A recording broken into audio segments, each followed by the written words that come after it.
Well,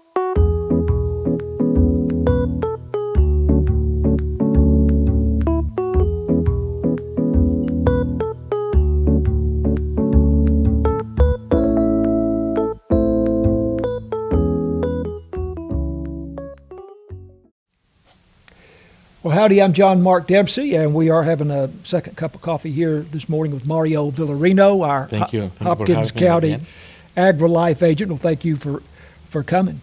We're going to talk some about trees again today, and we'll see what else we get into.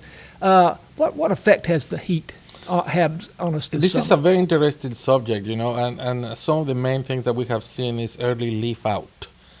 These particular plants, trees are very sensitive to hot wind and temperature changes. And one of the few things that they can respond is by dropping leaves early.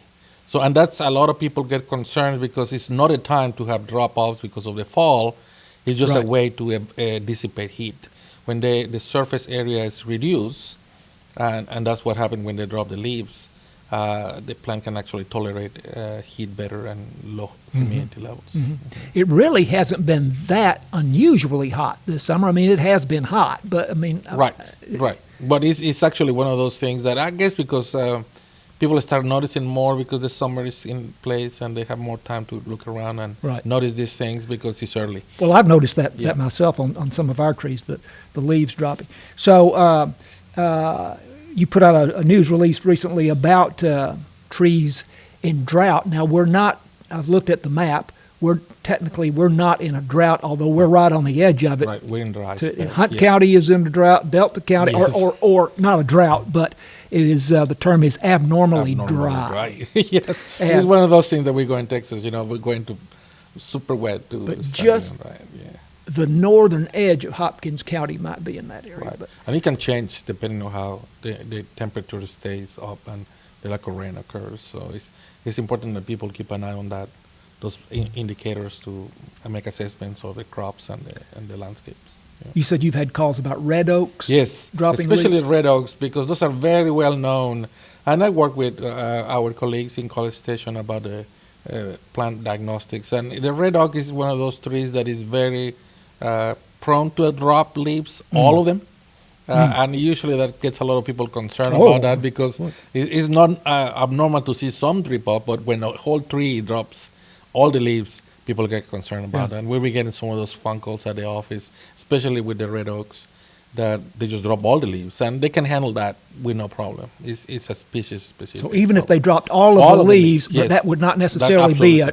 That is not a bad situation, and it's a response situation. It's the only subtype of oaks that we know that it can actually drop everything off in the middle of the heat and be okay for the rest of the season.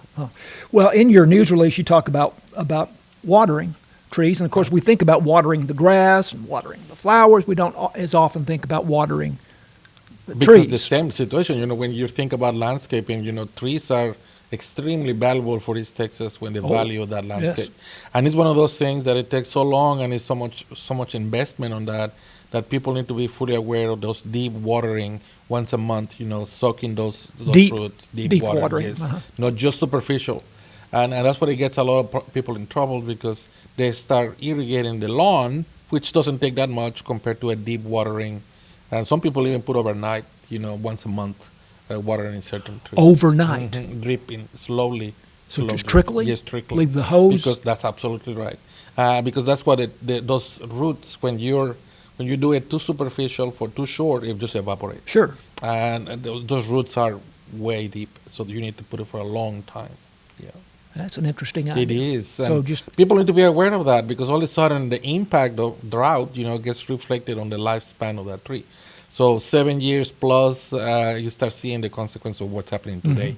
And sometimes there's not too much correction that you can do at that point when you see a tree falling or dying at any given circumstance. Of course, and we live out in the rural area, out in the country on a number of acres. So we have trees that are a long way away from the house, not easy to reach with a hose.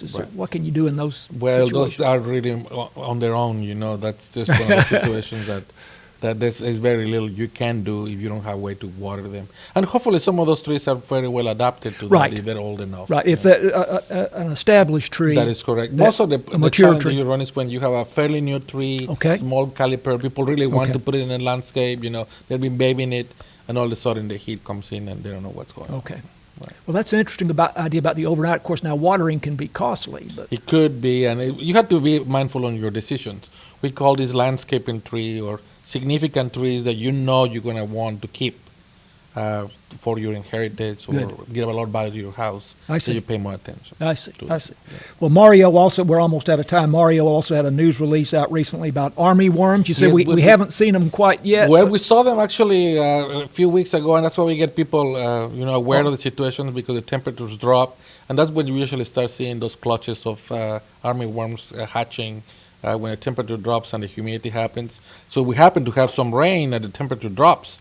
That is a perfect detonator for army worms. So people need to be aware of that, looking for that fall army worm infestation on their pastures and the hay, because whenever they hatch, they eat a lot in a very short period of time. Might be showing up in the fall. Absolutely. And like I said, we don't know when the cold front is coming, and we're looking forward for that, but also brings other creatures Okay. back to life. Okay, good. Mario, always interesting to talk to you. Interesting. Thank you for having me. Great. Mario Villarino, Hopkins County AgriLife agent, having a second cup of coffee with us. I'm John Mark Dempsey, and this is KSST.